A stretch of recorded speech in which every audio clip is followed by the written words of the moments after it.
सावध करूया। त्यानंतर सावित्रीबाई फुले वसतिगृहाचे कर्मचारी व विद्यार्थी यांच्या वतीने तुमचे सर्वांचे खूप खूप स्वागत। मी मान्यवरांना विनंती करते की तुम्ही प्रतिमेचे पूजन करा।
छोटासा कार्यक्रम बरेच दिवस झाले आयोजित करण्याचा प्रयत्न सुरू होता। त्याचा योग आज चांगला, म्हणजे आजचा दिवस खूप चांगला आहे। शिवजयंती या निमित्ताने आपण मुलींना परीक्षेला सामोरं जाताना शुभेच्छा देण्यासाठी छोटासा हा कार्यक्रम आयोजित केलेला आहे। मागच्या काही दिवसापूर्वी संध्या मॅडम आणि सर आमच्या इकडे एक धावती भेट देऊन गेले होते। असाच अचानक प्रोग्राम ठरला। दोघांनी येऊन आमच्या मुलांचं फार कौतुक करून आम्हाला शुभेच्छा देऊन आमच्या कामासाठी एक मार्गदर्शक म्हणून आमच्या पाठीशी उभे राहिले। त्यामुळे मी त्यांना पहिल्यांदा आमच्या सगळ्यांच्या वतीने धन्यवाद देते। संस्थेची ओळख अशी फार मोठी काही संस्था नाही, फक्त ही छोटीच आमचं एक छोटस एक रोपट आहे की ज्याचं नाव आहे नेहरू युवा स्पोर्ट्स क्लब व जनकल्याण संस्था। ऍक्च्युली ही संस्था अशी अस्तित्वात नव्हती।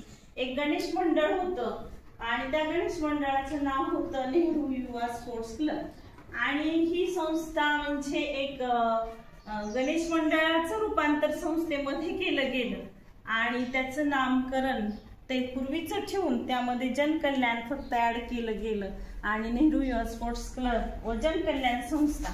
कारण हा इन्सिडन्स असा घडला माझ्या आयुष्यामध्ये की 2001च्या दरम्यान एक मुलगी इयत्ता 6वी मध्ये शिकणारी, मी एक आश्रम शाळेमध्ये सुप्रिटेंडेंट प्लस प्रिन्सिपल म्हणून काम करत होते। नुकतीच जॉईन झाले होते आणि त्या ठिकाणी त्या मुलगीचं म्हणजे जेव्हा ही मुलं रेसिडेन्शियल स्कूल होतं आणि मुलं जेव्हा घरी जातात तेव्हा सगळ्या मुलांचे पालक आले।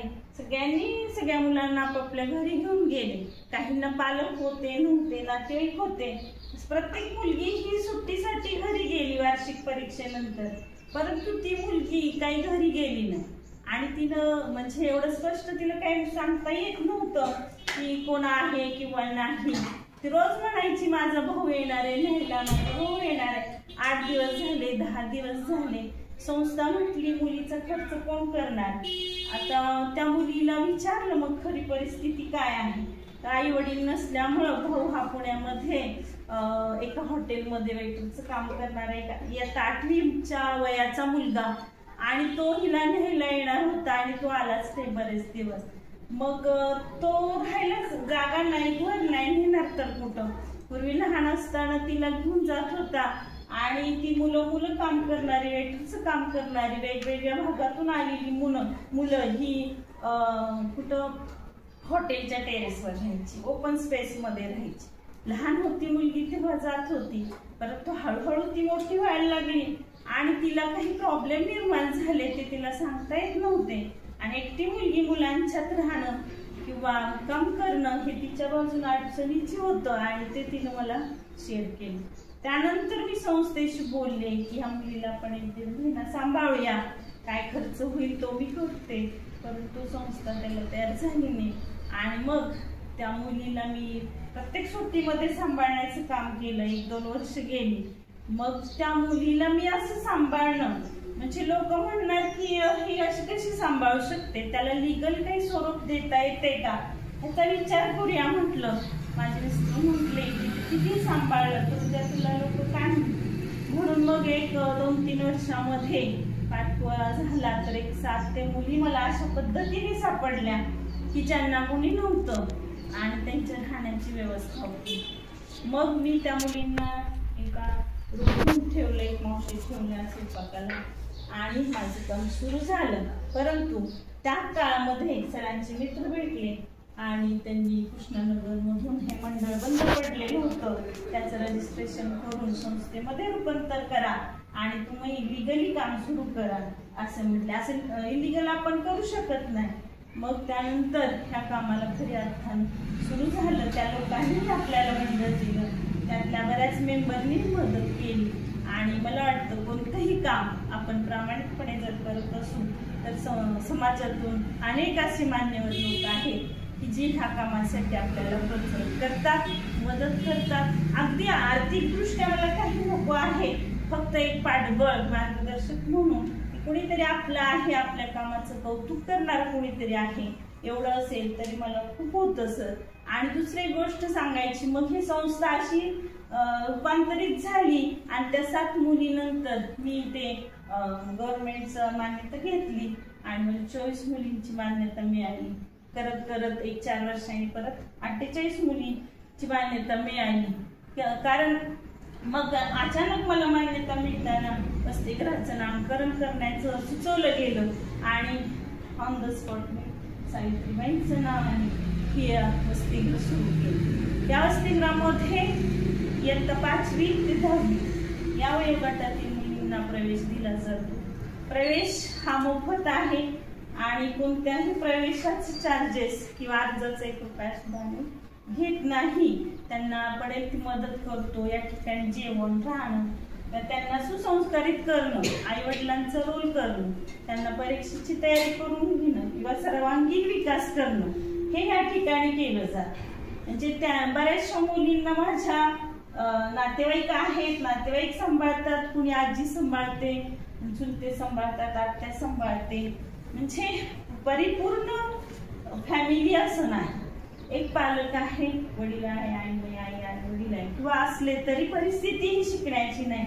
आर्थिकदृष्ट्या सबल नसणारी ही मुलं आहेत आणि माझ्या मुली आहेत ज्यांना मी माझ्या परीने जेवढं देण्याचं होईल तेवढं मी देण्याचा प्रयत्न करत असते. त्यांना चांगलं जेवण किंवा चांगला कपडा लत्ता किंवा त्यांना सुसंस्कारित करणं, चांगलं त्यांना संस्कार करून घडवण्याचं काम. कारण हा वयोगट असा आहे की हे बालमन आहे आणि ह्या वयातच आपण त्यांना चांगले संस्कार देऊ शकतो आणि संस्कार देऊन त्यांना चांगल्या पद्धतीने समाजात पाठवण्याचे काम मी करते. त्यांनी स्वतःच्या पायावर काहीतरी उभं राहावं आणि आपलं निदान स्वतःचा उदरनिर्वाह व्यवस्थितपणे करावं, यासाठी परिपूर्ण करण्यासाठी मी किंवा माझे सर्व कर्मचारी या ठिकाणी दिवस रात्र इथं थांबून हे काम करतो. कारण आम्ही असं घड्याळात बघून काम करू शकत नाही, कारण ह्या मुलं इथं राहणारी आहे. रात्री अपरात्री सुद्धा कोणताही प्रॉब्लेम आला तर आम्हाला त्याच ताकदीनं उभं राहावं लागतं ह्यांच्यासाठी. कारण हे व्यवस्थित असतील तर आम्ही व्यवस्थित आहे आणि हे व्यवस्थित राहील तर आम्ही व्यवस्थित झोपू शकतो. त्यामुळे आम्ही सगळेजण मिळून हे काम करत असतो. यामध्ये माझे सर्व कर्मचारी आहेत किंवा मोठ्या मुली आहेत त्या लहान मुलींना सांभाळण्याचं काम करतात आणि योग्य मार्गदर्शन करतात. तर ही आमची संस्था म्हणजे पहिल्यांदा काम सुरू झालं आणि नंतर संस्थेची निर्मिती झाली आणि त्यानंतर आम्हाला ह्या काम करण्याची संधी मिळाली. शासनाकडून आम्हाला थोडंफार अनुदान मिळत असतं, त्यातून आम्ही हे सर्व करत असतो. फक्त आम्हाला ह्या ठिकाणी मुलींसाठी असं सर्व सोयींनी युक्त अशी जागा नाही, म्हणून आम्ही समजा आमचा हॉल असेल तेच आमचं डायनिंग आहे, तेच आमचं किचन आहे आणि तेच आमचं कार्यक्रमाचा हॉल आहे. ऑल इन वन असं आम्ही या ठिकाणी ऍडजस्ट करून करतो. तो जागा लहान आहे पण मुलं सगळी ऍडजस्ट करतात, व्यवस्थित राहतात. खाली राहण्याची व्यवस्था आहे, बेड वगैरे. तिथं जेवणाचा हॉल किंवा अभ्यास करतात, सगळ्या कामाला मदत करतात. सगळी स्वच्छता म्हणा किंवा त्यांची वैयक्तिक स्वच्छता असेल, परिसर असेल, किचन असेल, सगळ्या गोष्टींना ह्या मुली मदत करून स्वतःच आवरून परत शाळेसाठी जात असतात. म्हणजे माझ्या एकटीच ह्यात काही रोल नसून आम्ही सगळे मिळून हे काम करत असतो. आणि यासाठी सगळ्या मुलांचं, कर्मचाऱ्यांचं, सगळ्यांचं आम्हाला पाठबळ आहेच. आणि तुमच्यासारख्या मान्यवर लोकांचं सुद्धा आम्हाला या ठिकाणी खूप मोलाचं मार्गदर्शन, सहभाग, मदत वेगवेगळ्या दृष्टीने मिळत असते. आणि असंच आमच्यासाठी तुम्ही येत राहा. मी सगळ्यांना विनंती करते की त्यांनी महिलांची ओळख करून द्या. या सावित्रीबाई वसतिगृहाच्या संचालिका सौ सलिमा मॅडम, आजच्या कार्यक्रमाचे प्रमुख पाहुणे श्री सुधाकर करपे साहेब, बडदरे सर आणि उपस्थित असलेले सर्व विद्यार्थ्यांनो, तुम्हाला या ठिकाणी आज आपल्या कार्यक्रमासाठी श्री सुधाकर करपे हे एक निवृत्त डेप्युटी कलेक्टर म्हणून ते निवृत्त झालेले आहेत. आणि त्याच्यानंतर त्यांनी त्यांच्या आईच्या नावानं ट्रस्ट स्थापन करून सामाजिक कार्यामध्ये त्यांनी आपला सहभाग घेतलेला आहे. विविध ठिकाणच्या असणाऱ्या शाळा सुविधा याच्याकडे त्यांचा उपक्रम असतो. मुलींना उत्तेजित करण्याच्या दृष्टीनं बक्षीस समारंभ, त्यांना वह्याचं वाटप असू द्या किंवा बक्षिसांचं वाटप असू द्या, ते त्यांच्या ट्रस्टच्या माध्यमातून करत असतात. एक चांगलं व्यक्तिमत्व, आदर्श व्यक्तिमत्व. आणि आपल्याला बोलताना आपल्याला लक्षात येईल एक अतिशय चांगले वक्ते पण आहेत. आणि ते आपणाला आज या कार्यक्रमासाठी उपस्थित राहिलेले आहेत. त्यांचंही आपण सर्वांनी स्वागत करावं. बरेच दिवसापासून मी आणि आमची मिसेस या ठिकाणी येऊन गेलो होतो. आणि त्याच वेळा आमचं ठरलं की आमचे गुरु श्री करपे साहेब यांना या कार्यक्रमासाठी बोलवण्याचं. त्यावेळेला आम्ही बोलणं झालं. त्यानिमित्तानं जरा कार्यक्रम थोडासा पुढं होत गेला. आणि आज तो योग शिवजयंतीच्या निमित्तानं या ठिकाणी एक चांगल्या निमित्तानं या ठिकाणी आलेला आहे. म्हणून त्या निमित्तानं सुद्धा मी आपल्या सर्वांचं या ठिकाणी स्वागत करतो.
घेऊन आपल्याकडे करपे साहेब आलेले आहे. खरी ओळख मला त्यांच्या भाषणानंतरच झाली. आणि हे खूप मोठं व्यक्तिमत्व आज आपल्याला लाभलेलं आहे. आणि नेहमी आम्हाला आपला सहवास लाभो ही मी आपल्याकडे इच्छा व्यक्त करते. जेव्हा जेव्हा आम्हाला नाही, तुम्हालाही जेव्हा इच्छा होईल तेव्हा तुम्ही अगदी आपलं स्वतःचं, आपल्या मुलीचं घर समजून कधीही तुम्ही कधीही येऊन भेटू शकता. कारण तुमच्याकडून जे काही मिळणार आहे आम्हाला ते खूप मोठं आणि न शब्दात मांडता येणारं असं योगदान आहे. एवढं छान मार्गदर्शन केलेलं आहे सर, तर मनापासून भारावून गेलं. इतकं मोठं व्यक्तिमत्व व्यक्तिमत्व आज आम्हाला आमच्या कार्यक्रमासाठी लाभलं हे आमचं भाग्य आहे. कारण माझ्या एवढ्या ह्या प्रवासामध्ये एवढं मोठं व्यक्तिमत्व आजपर्यंत कुणी नव्हतं आणि तुमच्याकडून खूप घेण्यासारखं आहे. ते काय थोड्या 1 तासात किंवा या भाषणामधून घेतलं आणि संपलं असं नाही. रोज आम्ही तुमच्याकडून घेतलं तरी ते आम्हाला पुरेसं होणार नाही. इतकं ज्ञानाचा भंडार आहात आपण आणि आमचं भाग्य आहे की आज आपण या मोठ्या दिनाच्या दिवशी शिवाजी महाराज जयंतीच्या दिवशी आज आपण त्या पद्धतीचे तोलामोलाचे व्यक्तिमत्व आम्हाला लाभलं. त्याबद्दल मी सरांचं हे करते की त्यांच्यामुळे आज तुमच्याशी भेटण्याचा योग आला आणि हा नेहमी येत राहो ही ईश्वरचरणी प्रार्थना.